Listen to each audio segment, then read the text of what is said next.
তারকেশ্বর গিয়ে আমাদের সঙ্গে এরকমটা হবে সত্যি ভাবতে পারিনি, এত খারাপ অবস্থায় পড়ব। নমস্কার বন্ধুরা, আমার পরিবারে তোমাদের সবাইকে জানি অনেক পরিমাণে স্বাগত। তাহলে ঘুম থেকে উঠে স্নান করে শাড়ি পরে বেরিয়ে পড়লাম তারকেশ্বর যাওয়ার উদ্দেশ্যে। যাবার আগে মা বাবা দিদা সবাইকে নমস্কার করে নিলাম। কথাই আছে শুভ কাজে যাওয়ার আগে বাড়ির গুরুজনদের প্রণাম নিয়ে যাওয়া উচিত, তাতে নাকি শুভ কাজটা ভালো হয়। হাতি স্টেশনে ট্রেন ধরে চলে এসেছি হাওড়া থেকে ট্রেন পেয়ে গেছি, ওটা শেওড়াফুলি যাচ্ছে, উঠেও পড়েছি। জানো তো এইবারে যে একা একা আসবো ভাবতে পারিনি, কিন্তু এখানে এসে দেখি না আমরা একা না, অনেকেই আছে আমাদের সঙ্গে। তা তোমাদের প্রথমেই বলে দিই, আমি মা দিদি তিনজনে বেরিয়ে গেছি তারকেশ্বর যাওয়ার উদ্দেশ্যে। শেওড়াফুলিতে নেমে নিমাই তীর্থ ঘাটের দিকে আমরা রওনা দিচ্ছি ওখান থেকে জল নেওয়ার জন্য। যেহেতু বাঘ আমি একটা নিয়ে এসেছি, তাই মা আর দিদি দুজন মিলে ব্যাগ কিনলো। ওরা বললো আমরা ব্যাগেই জল নিয়ে যাবো। তা আর কি, যেমন কথা তেমন কাজ। ওখান থেকে জল নেবো আর ব্যাগ নিয়ে আমরা চলে এলাম নিমাই তীর্থ ঘাটে। এবছর যতটা ভিড় ছিল এবছর কিন্তু ততটা আমি ভিড় দেখতে পাচ্ছি না। এবছর একটু ফাঁকা আছে আর জল অনেকটা কম আছে, আগের বছর অনেকটা জল ছিল।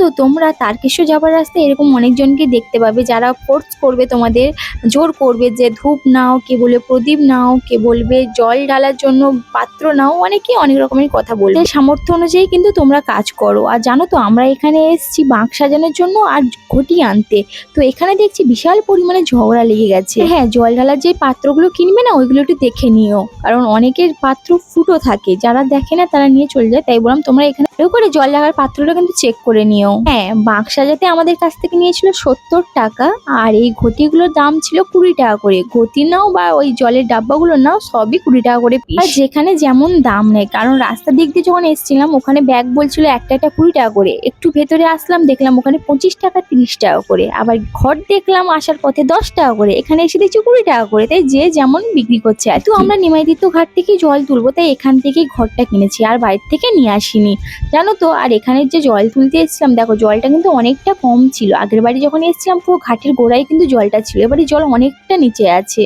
জলটা নিচে থাকার কারণে ভক্তরা যে এত আছে বোঝাই যাচ্ছে না, মনে হচ্ছে কম ভক্ত। যেহেতু সবাই ওপরে আছে তাই মনে হচ্ছে কম ভক্ত, সবাই সারি সারি করে জলে নামছে। আর আমি এখানে কতখানি ডুব দিলাম বলুন তো। আমি একবার কিন্তু গঙ্গায় স্নান করি, অনেকবার স্নান করেছি এখানে এসে। এবার এক্ষুনি গেলাম, আর একবার দিদির সঙ্গে গেছি, আর একবার মায়ের সঙ্গে গেছি, আবার আমি একা গেছি, মানে অনেকবার আমি স্নান করেছি গঙ্গায়। আমার খুব ভালো লাগে গঙ্গায় স্নান করতে। গঙ্গায় যতবার ডুব দিবে মনে হয় একটা অন্য রকমের শান্তি আসে। গঙ্গায় স্নান করে নিমাই তীর্থ ঘাট থেকে বেরিয়ে এলাম তারকেশ্বর যাওয়ার উদ্দেশ্যে হর হর মহাদেবের নাম নিয়ে। হাঁটা শুরু করার আগে আমরা দাঁড়িয়ে গেলাম, কারণ এটা ছিল রেল ক্রসিং, আর রেল ক্রসিং এ আমরা সবাই দাঁড়িয়েছিলাম, আমার সঙ্গে অনেক ভক্তরাও ছিল। আচ্ছা এবার বলি শোনো, সকাল থেকে তো আমরা 6টার ট্রেনে কাঁথি থেকে রওনা হয়েছি হাওড়া থেকে আবার শেওড়াফুলি থেকে চলে এলাম এই যে নিমাই তীর্থ ঘাট থেকে জল তোলার আগে কিংবা পরে আমরা কিন্তু কিছুই খাইনি। ভীষণ খিদে পেয়েছিল। প্রথম ভান্ডারে দেখলাম যে ভীষণ লাইন, আর ওই লাইনে দাঁড়াতেই বিরক্ত লাগছিল, তাই আমরা পালিয়েছিলাম। দেন একটু হাঁটতে হাঁটতে দেখি আরেকটা ভান্ডারে লুচি আলু সয়াবিন ছোলার তরকারি দিচ্ছে, যেটা খেতে সত্যি খুব দারুণ ছিল। 2 পিস করে দিচ্ছিল, কিন্তু সত্যি ভালো লেগেছে। ভীষণ পরিমাণে খিদেও পাচ্ছিল। একটু আবার হাঁটতে হাঁটতে দেখি সামনে ছোলা সেদ্ধ দিচ্ছিল। তারপর জানো তো বন্ধুরা, তারকেশ্বর যাওয়ার রাস্তায় তোমরা প্রতিটা মুহূর্তে মানে প্রতিটা ঘন্টায় মিনিটে মিনিটে তোমরা খাবার পাবে। কোন ধরনের খাবার, যেমন লুচি, আলুর দম লুচি, ঘুগনি লুচি, ছোলার ডাল,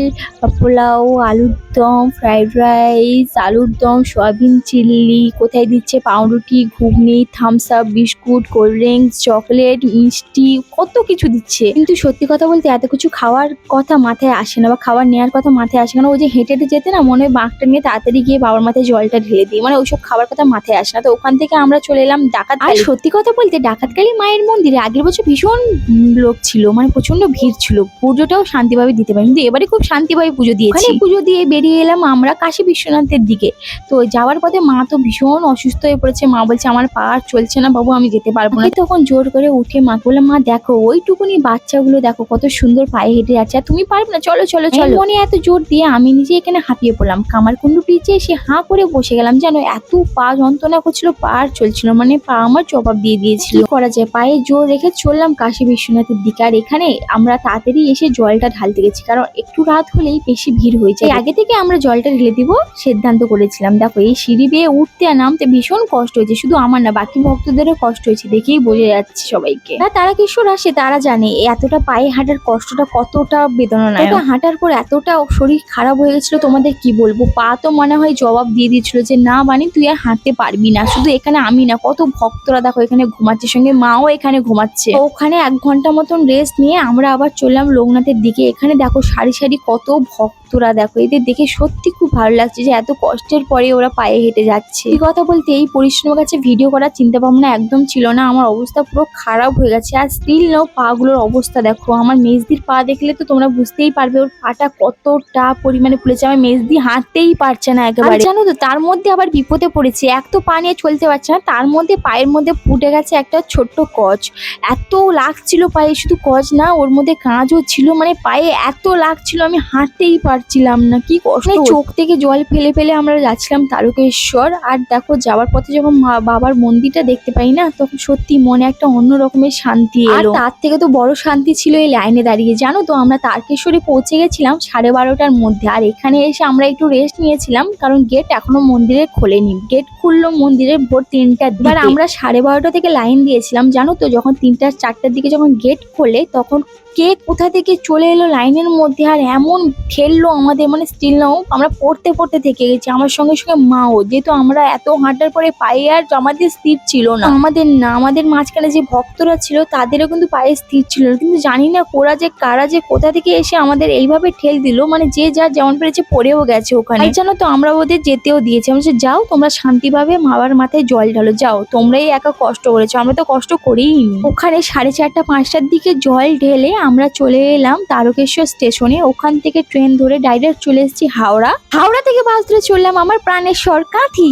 আমি জানি তোমরা অনেকেই ভাবছো আমি কন্টেন্ট বানানোর জন্য আমি ওখানে নাটক করছিলাম যে আমার পায়ে নাকি কাঁটা ফুটে গেছে, কাঁচ ফুটে গেছে। তো তোমাদের ওটা দেখানোর জন্য আমি এখানে দেখালাম আমার পায়ে কত সুন্দর একটা কাঁচ ফুটেছে। দেখো পায়ের অবস্থাটা দেখো কি হয়েছে, কতটা ক্ষত হয়েছে আমার পাটা, যেটা ওখানে তো আমি বের করতে পারিনি। বাড়ি এসে একটু সুস্থ হয়ে পা থেকে আমি কাঁটা বের করলাম, পিন দিয়ে, সেফটি পিন দিয়ে কাঁটাটা বের করলাম। আমি জানি তোমাদের বিশ্বাস হবে না, তাই তোমাদের একটু ভিডিও করে দেখালাম। তো আজকের জন্য এইটুকুনি, tata bye bye, next video নিয়ে